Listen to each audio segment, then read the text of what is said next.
This is part two. It was supposed to be a supposed to be a one part only, but the phone died. I apologize. So here's part two.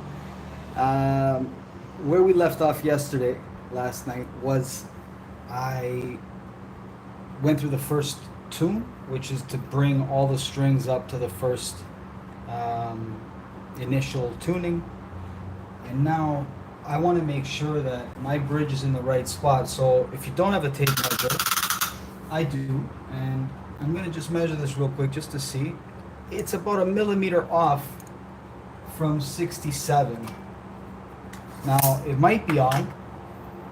I can't. It's not perfect. I'll know with more certainty after I actually tune it. So here's the best method whenever you're changing or moving your floating bridge. This is what a floating bridge is. And if you've never heard that before, a floating bridge is the same type of bridge that's put on a bass, that's put on a violin and a cello. And it's basically that you have your top and the bridge sits there under pressure from the strings. That's it. That's the whole principle. The other thing that all of the instruments that have that concept and design into their top, which a Bouzouki is like that, there's an arch from the bridge down, and that's called a break angle. And so break angle can determine things like additional tension and relief of tension. So if there's no break angle, that could be a really bad thing. It's usually a bad thing. Okay, enough talking. So it's about 67 centimeters. So what I'm going to do is take the two D strings and I'm going to tune them up so that I can get to figure out where the bridge is correctly seated.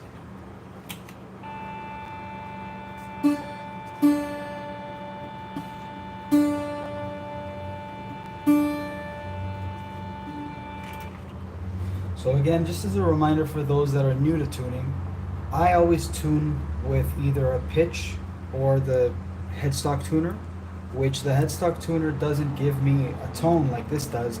It will display visually that I'm either on or off, sharp or flat. And after I do that first string, either with the chromatic headstock tuner or the tuner that provides the pitch, whichever tuner I do, I would do one string with the tuner. The second string of that pair, I always do by ear with the string itself. So I did the one string. Now I'm doing the other with the string that's on the instrument.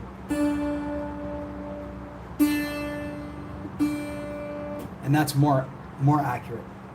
Okay, so when I play the pitch to the open string, it should be exactly.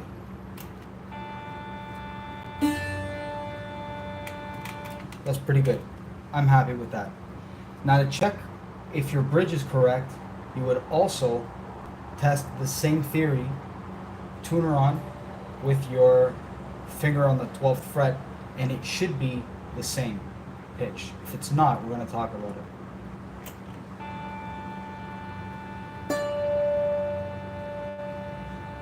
Okay, it's out.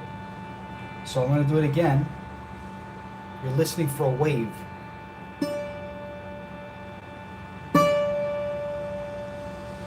It's definitely out. So now I'm going to check the second octave.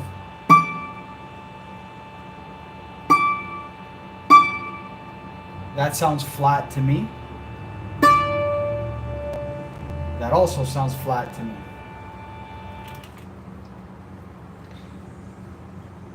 Flat,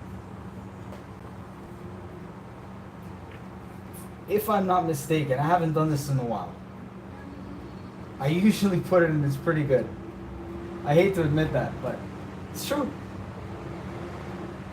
I always just move it and see how it goes. But I want to be more clear. Now, I believe if you're stretching the scale length, things are going to get flat. So the bridge, I believe right now, because the notes are flat, I am stretching it, which means that these frets should now incrementally start being wider because now I'm further apart. Which means that if I'm pressing here and I'm expecting a D, if the fret is supposed to be further up, then right now it's flat. Let's look at it the other way. If the bridge was closer this way, I would be compressing all of these frets, and that note that I'm expecting to have as D would raise in pitch, and it would go maybe D sharp, E. So I'm going to pull this back a little bit, in. Not back. Back would be towards the tailpiece. I'm going to pull it in towards the center very slowly and carefully.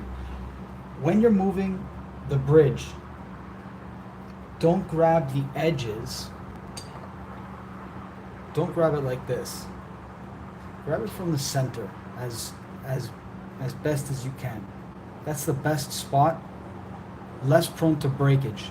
Ebony is very easy to snap.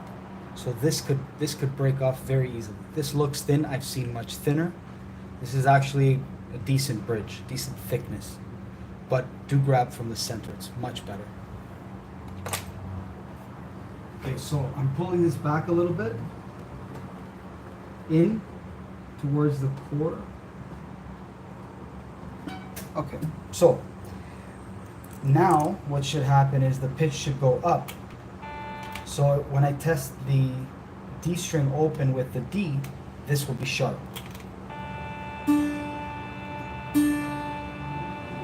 A little out.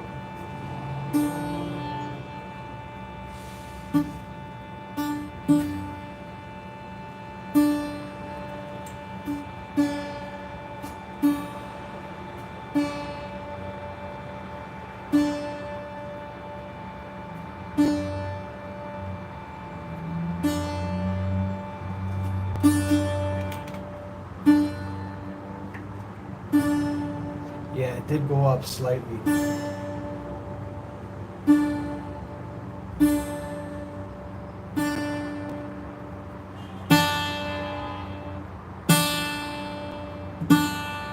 Okay, that's good. Now we're going to check the 12th and then the 24th. That's much better. That one's perfect. So these are all hand cut. For the most part, these are hand cut. The frets are never going to be perfectly placed. It's a handmade instrument. The most perfect would be fretless, but you then have to be extremely good in your hand. That's why they put frets, to make it easy. Piano is another example of something preset. Anything fretted and set like that is easier than fretless. But the system is imperfect. It's never pristine. Very, very difficult to become pristine. So we noticed that this one was really good. The open string was bang on. The 24th fret was bang on, but the 12th fret was slightly out. That's this instrument. It's always been like that, and it's because of the fret slot. May have been cut at a slight, very slight 1 or 2 degree off, and it's all hand cut, and that happens. So I'm going to finish tuning this up, and that's going to be it. That's the video. And thank you so much for tuning this up. So here we go.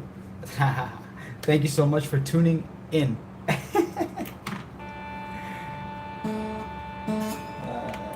an A.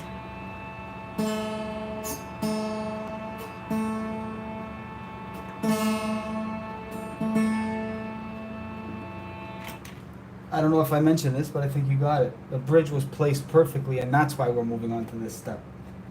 Everything has its place and its process, and this is a necessary step. If you're not doing this and you're just eyeballing it, it's perfect for home. Doesn't matter, it's your instrument.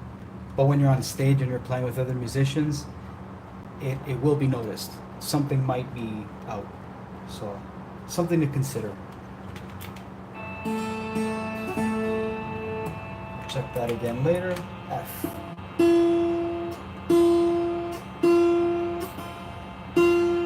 If you have to retune this high F, go slowly.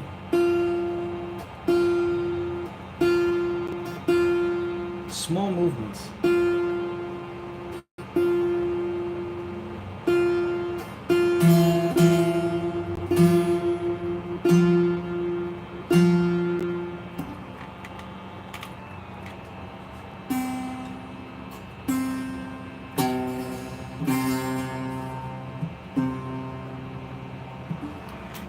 Okay, so that was tune up number 2, and the reason we do the first one to bring everything up is because you have to get to the pitch.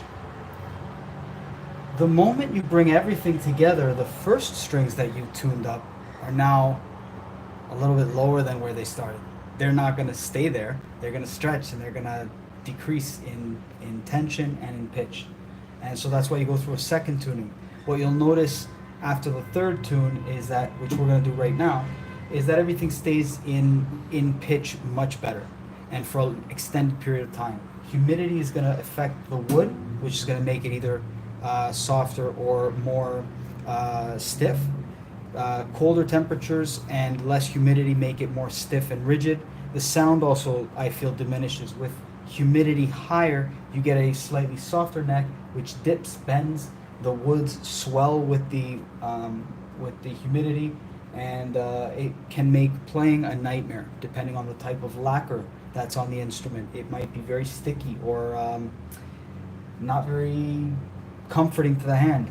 So tune up number 3, and here we go. Start the C.